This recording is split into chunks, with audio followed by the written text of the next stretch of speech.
Thank you so much for coming back from lunch. I know it's not easy to follow lunch. It's really yummy.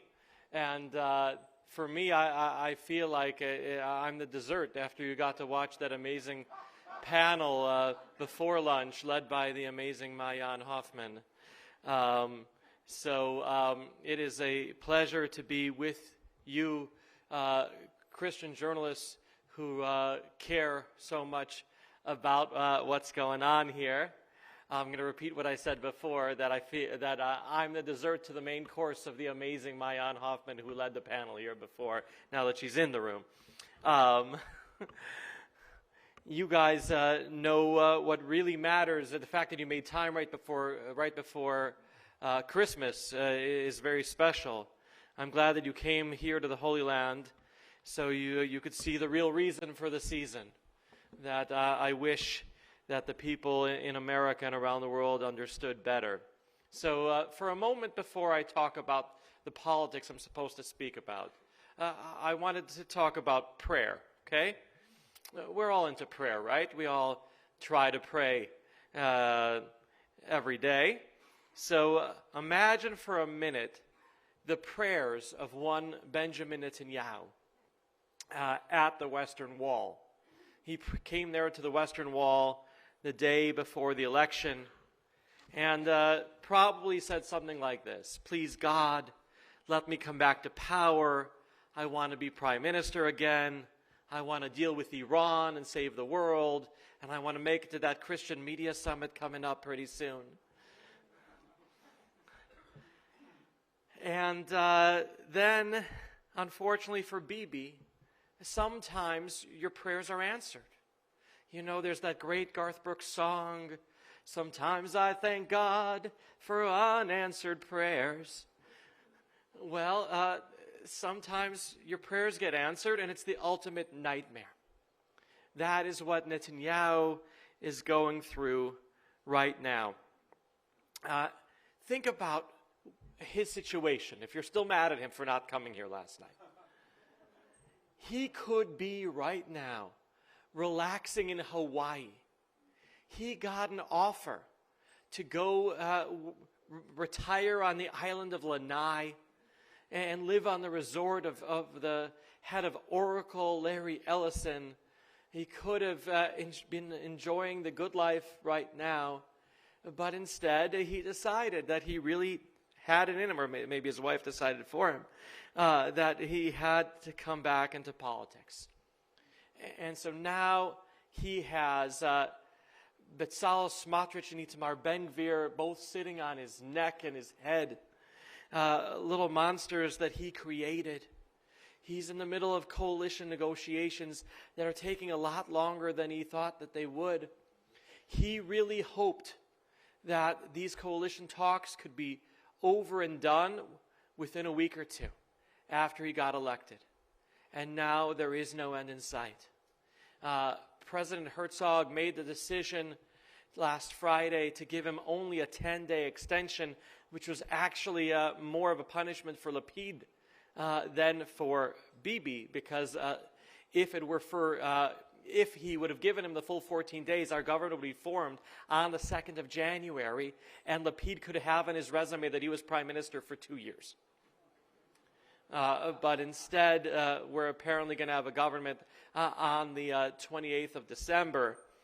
But it's not going to be easy between now and then, because Netanyahu has over time earned a reputation as someone who can be extorted, as someone who the last person he speaks to is someone who he'll end up giving into.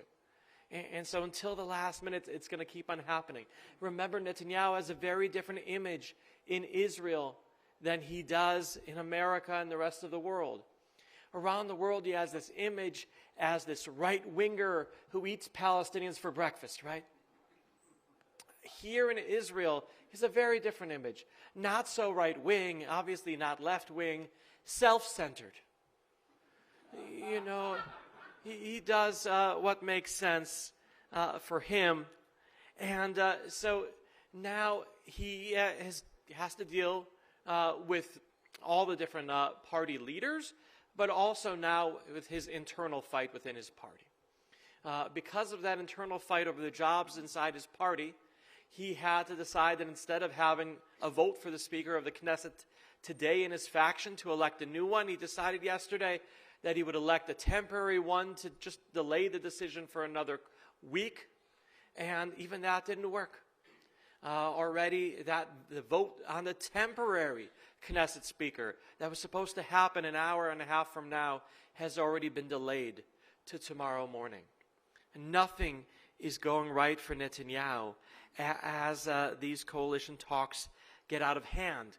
And it's only going to intensify between now and the deadline, because the Likud politicians are very mad at Netanyahu for not doing enough to advance them over time. How many of you have Christmas trees back home? I reported all the times that there have been attempts to have Christmas trees in the Knesset. And so now there is a Christmas tree in the Knesset. His name is Benjamin Netanyahu, because he's a very stately, impressive tree, but nothing can grow under him. Under an evergreen tree, nothing can grow. And if anything ever tried to grow under him, he'd kill it over time. He never let a successor blossom.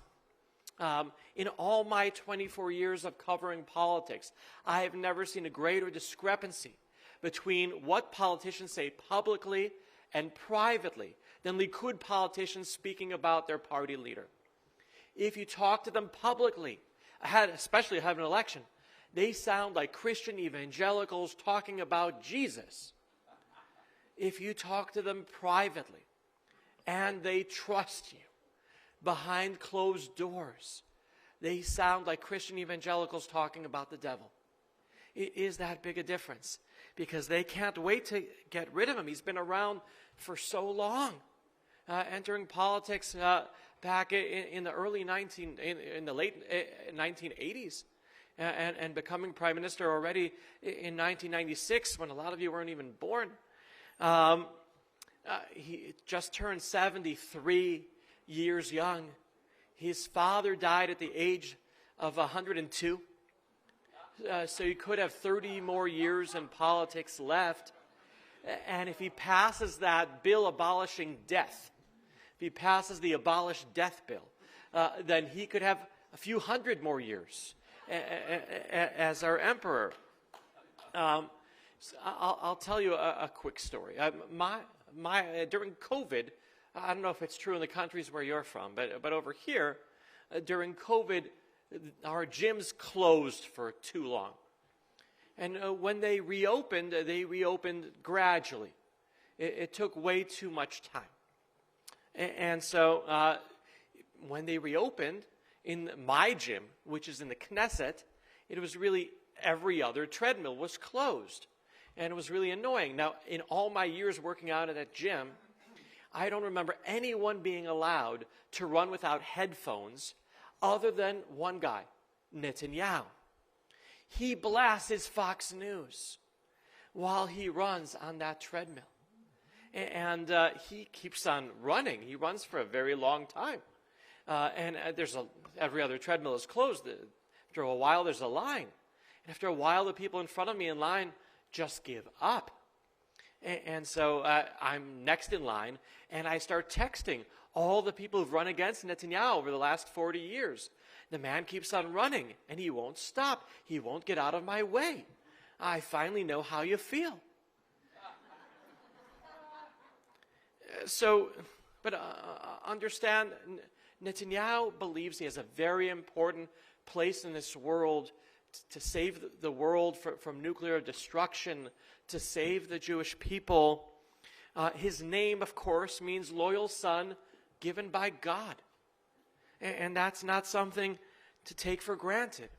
And he would love it if he could be sworn in back as prime minister today, ready to get his job back from the guy whose name means torch, something that's passed on very quickly. And before him, a guy whose name Naphtali is, the guy in the Bible who's known for running fast, right? For running and then getting out of the way. So he really wants to be working on his legacy. He has given 2 interviews over the last couple weeks, of course, neither of them in Hebrew. He knows that if he's asked questions in Hebrew, they won't be quite as polite as the interviews he'd get in the foreign press. Barry Weiss, formerly of the New York Times, asked him what biblical figure he identifies with the most. And I thought it's important to mention that with a group like this. He said King Saul. He said King Saul because he was a king from the tribe of Benjamin, right? And he has this affinity with the tribe of Benjamin, being a Benjamin.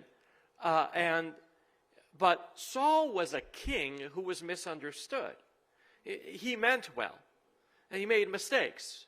But Netanyahu wants to make sure that unlike King Saul, he can be remembered for the success that he had, and not for the mistakes that he made. And that's what he's working on. He wants to make peace with more Arab and Muslim countries, which is, like Nixon going to China. All the world right now is worried about Netanyahu coming back to power. He's going to prove them wrong. He's going to, I don't know how long the king of Saudi Arabia is going to live, but he's the one stopping right now his son from making peace with Israel. He would do it tomorrow.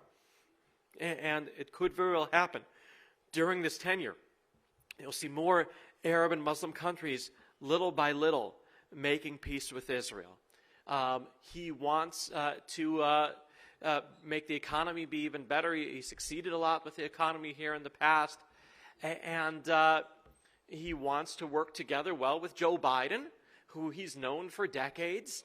Biden's, of course, famous statement about Netanyahu was he said to him, I love you, Bibi, even though I don't agree with anything you damn say. But it's going to be a challenge for them to get along, but they're coming from very different places. But at least on Iran, they've become a lot closer over the last few months, with the world being very angry at Iran for what they're doing right now in Ukraine and for the way they've put down those protests over there. So getting the Iran thing, that was the main thing that was going to be a divider between them, out of the way is something that's going to help make it easier. Except that Netanyahu doesn't rule alone. We're a democracy.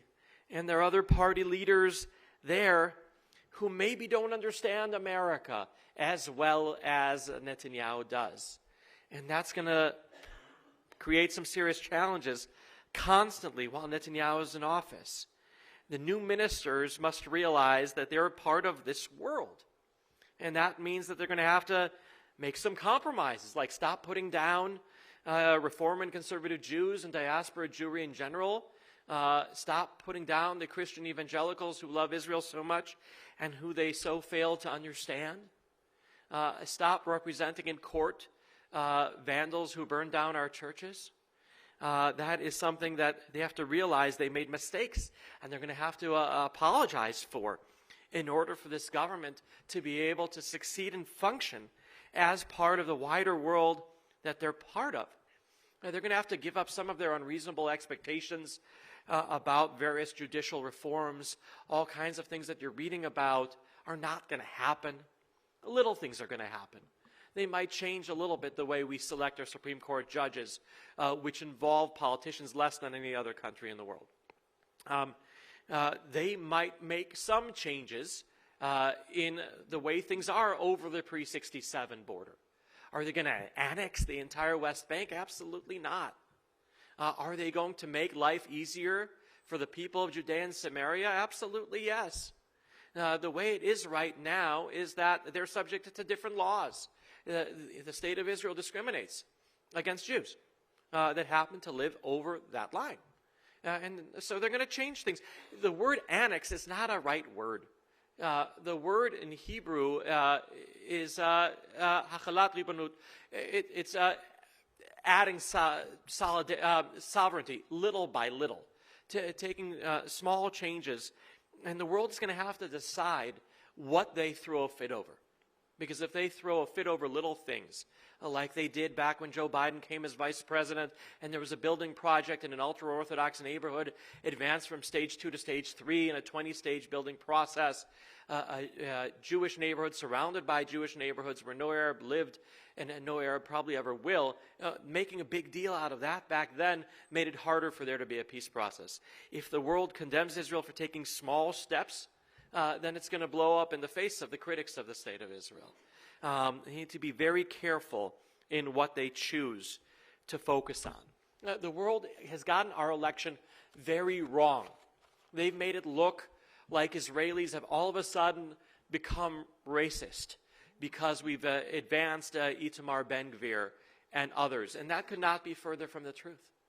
Itamar Ben-Gvir, his support only rose after he stopped talking about expelling Arabs.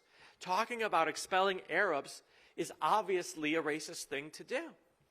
Talking about expelling terrorists who've been convicted in a court of law, that's something who are the two prime ministers in Israel who have expelled the most terrorists to other countries? Yitzhak Rabin and Shimon Peres. That is something that left-wing governments have done before. Who is the prime minister who has released more terrorists from prison to walk the streets than any human being who ever walked this earth? Benjamin Netanyahu. So that's something to keep in mind. Itamar Ben-Gvir rose because of a number of factors. He rose because he's young, charismatic, and Sephardi. If there's any racism involved in him gaining more support, it's racism of Sephardi voters against Ashkenazi voters. That's the racism. He rose because the media built him up, because he was interesting. And that happens in other countries around the world, right? Even in America. He rose because of right-wing trauma. In the previous election, people thought they were voting for right-wing parties that then made deals with left-wing and Arab parties, and so people wanted to make sure that if they were voting for the right, they would get authentically right. That makes a lot of sense. Buyer's remorse is a factor in any kind of election. And he rose because of security, which is the issue that Israelis vote on more than any other issue. In my 20 years of covering politics, 10 elections I covered. In every election, there were polls taken ahead of the election asking Israelis, what issue are they voting on most? And in every election, the polls showed that Israelis said that the issue they were voting on the most is the economy and the cost of living. This is before the election, right? And then they ask the Israelis after the election what they voted on the most, and then they always say security. And that is something that Netanyahu has been very adept at taking advantage of over the years. Netanyahu, I'm not going to give an opinion on him, so I'll let you fill in the blanks yourself. Netanyahu has either brainwashed or succeeded in convincing Israelis with his unprecedented persuasive abilities that he and only he can make Israelis feel safe. And all the while, that helped him out until there were politicians further to the right that also figured out how to take advantage of that obsession with security that Israelis have. And so when you read around the world that we're getting this kind of government in Israel because we've become all of a sudden racist, even though we still have an Arab party in our coalition government today, don't believe it. We had, ahead of the election, in the 1 month preceding the election, there were 382 terrorist attacks in Israel. 382. You only heard about the ones that succeeded, but these are official numbers of the Israeli Defense Ministry. There have been elections over the last few months in a lot of countries that had extreme right parties get support. France, Italy, Sweden. If any of those countries did not have 382 terrorist attacks in the month before the election, they're racist. They're racist, we're not. Can understand why people would be charging the Swedes with racism today, but not Israelis. So our election ended up being about three things that all happened to start with the letter S. Security, stability, and the other side screwing up. That's how Netanyahu came back to power. The other side made plenty of mistakes. The people who succeeded in uniting for a year based on the most powerful emotion in the world, which I think the most powerful emotion in the world is love for my wife, but there's an even more powerful emotion in politics, and that's hate. And that's really what kept the government going for a year, but when that wasn't enough, when they were running against each other. So the other side made mistake after mistake after mistake that ended up going a long way. Security we talked about, and that leaves us with stability. So stability is what Israelis were seeking after having 5 elections in 3.5 years. To put this into perspective, my daughter turned 6 on November 2nd. I always take her to vote with me. She's very good at putting the piece of paper in the envelope and putting it in the cardboard box. And we had 2 elections for mayor. There was a mayoral race with a runoff race the week after. So the little girl has already voted 7 times before she turned 6. A year ago, when I was taking her to vote, as we're arriving, she says to me, "Daddy, where's the water?" And I said, "What water?" And she said, "Aren't you taking me on a boat?" And I said, "No, we're going to vote." And she said, "Vote again? We always vote." "Daddy, when are you taking me on a boat?" And I did manage to take her on a boat a couple times to make up for it. But elections in any country tend to be focused and decided by swing voters. And in most of your countries, I'm sure it's easy to identify who swing voters are. In a 2-party system, they're usually in the center of the map. That's the way it used to be in Israel. Also, in 1996, closest election in Israel's history between Netanyahu on the right and Peres on the left, obviously the voters were in the center. And so the 2 of them moved to the center to get their votes. Netanyahu's slogan in that election was, "Netanyahu, sim shalom batuach." See, I think I'm the only person on your agenda who's sung twice so far on this entire conference. So shalom, he talked about peace. Not necessarily a word associated with him those days. Peres' slogan was, "Yisrael chazaka im Peres." Israel strong with Peres.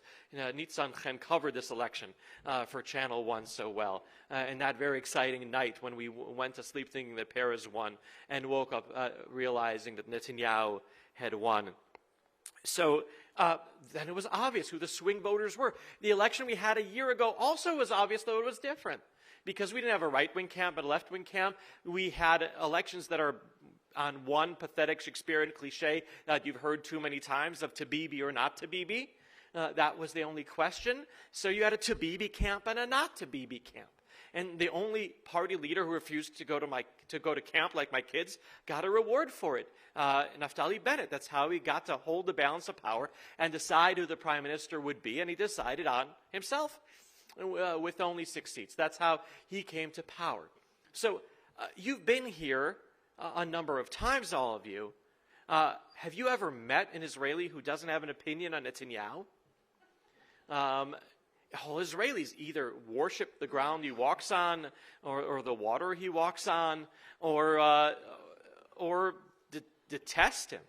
There's really nowhere in between. So this election had no swing voters, but it had stability voters, who are people whose top priority is ending elections, just not having any for a little bit. And Netanyahu's brilliant campaign slogan was "Vote for Netanyahu for 4 years of stability." And you had a lot of people who went to vote and said, I hate this guy. I don't want him to be prime minister, but who am I going to vote for? Yeah, I'm going to vote for him. Because I hate elections even more. And that's what ended up deciding our election. My last day of work at the Jerusalem Post was the day that the government fell, which was very symbolic. And we ended up getting, I forgot to address, these are our members of our 25th Knesset. Smiling at you, these are the people who think they run our country. These are the people making Netanyahu's life miserable right now. So it was very symbolic that the government fell apart on my last day of work after 24 years at the Jerusalem Post, because I had a small role in forming this government. Way back when, 10 years ago, I covered a debate in Jerusalem where one of the candidates was a young guy who just entered politics named Naftali Bennett. And afterward, we sat and talked for a couple hours outside in the cool August Jerusalem night air. And he did most of the talking. He told me he'd be prime minister one day. Yeah, right, Naftali. And then he asked me a question. He asked me, do you know Yair Lapid? And I said, Lapid had just entered politics 3 weeks earlier. He'd been an anchorman on TV. And I said, I had this get-to-know-you meeting with him at his house in Tel Aviv a week before. He's got this man cave there with boxing gloves. He worships Muhammad Ali. And so I said to Bennett, you know what? Not only do I know Lapid, but I think you guys would make very good friends. And he said to me, really? Could I have his phone number? And I gave Bennett Lapid's phone number, and that kind of led to our outgoing government.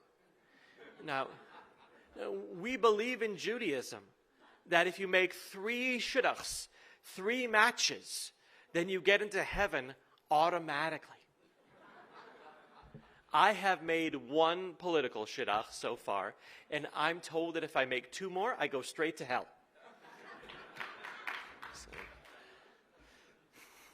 So this outgoing government was celebrated around the world for its diversity. The world likes diversity. We had in that government right-wing and left-wing and centrists together. We had in that government very orthodox and very anti-orthodox, and everywhere in between, and LGBT and homophobic, all getting along, for a while anyway. It would be the equivalent if in the United States you had AOC and Ted Cruz become co-presidents of the United States. Or if the people who invaded the Capitol that day got together with a squad and said, can't we all just get along and govern this country based on all that we have in common? It's not easy, but it looked really good around the world, this diversity. And it got us really good press for a while anyway. And now that honeymoon is over. And that's why I guess it's a good thing that I left the Jerusalem Post to become the executive director of Honest Reporting, an organization that fights for Israel in the international mainstream and social media.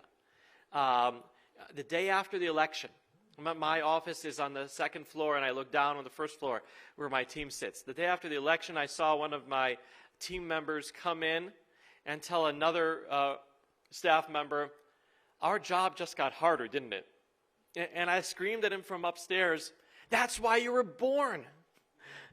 You were born to handle this challenge, that Israel isn't going to look so good around the world right now.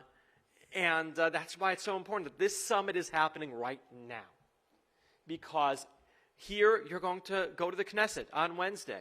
Maybe Netanyahu will wave to you from afar. Or maybe he'll give you a few minutes. Maybe Itamar Ben-Gvir will try to speak English to you. Or Yishai Fleischer is going to translate, isn't he? Yishai is a good guy. Okay. Okay.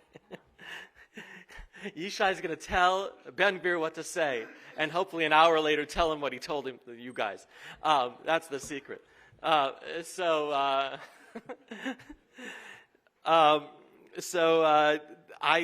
It's very important that while you're here, you find out the truth about what's happening. You find out that our democracy is a positive thing. That you find out that we are trying to maintain our security against all odds. It's not easy. We reported overnight on my website, honestreporting.com, about how the Shireen Abu Akleh case, the Palestinian American journalist tragically killed in a firefight in the terrorist hotbed of Jenin, that Al Jazeera put Israel on trial in the International Criminal Court in The Hague. So we reported overnight that their main witness, we found out that he's a active member of Islamic Jihad. So you never know when you read the initial news what the real story is behind the scenes. Sometimes it takes time to come out. And so what I want to end with is something, because I want to get you back on track of your timing here. After we started having success after success in getting very anti-Semitic journalists fired from the New York Times and CNN who had praised Hitler on social media, Press TV of Iran, their 24-hour propaganda channel, did a show on us, on Honest Reporting. And what they said at the end of the show was that the reason that this is all happening was because the state of Israel is about to crumble, that it's got its back against the wall and is about to fall. And I hope you'll see from your time here that our democracy is strong and that our country has a bright future. And it's really Iran that has its back against the wall. We hope those protesters will succeed in getting the democracy and the women's rights that they deserve. And we hope that it's the regime in Iran that will crumble soon, while the state of Israel and the Jewish people will continue to succeed and thrive thanks to the help and support that they get from their Christian brothers and sisters around the world. Thank you very much. Am Yisrael Chai.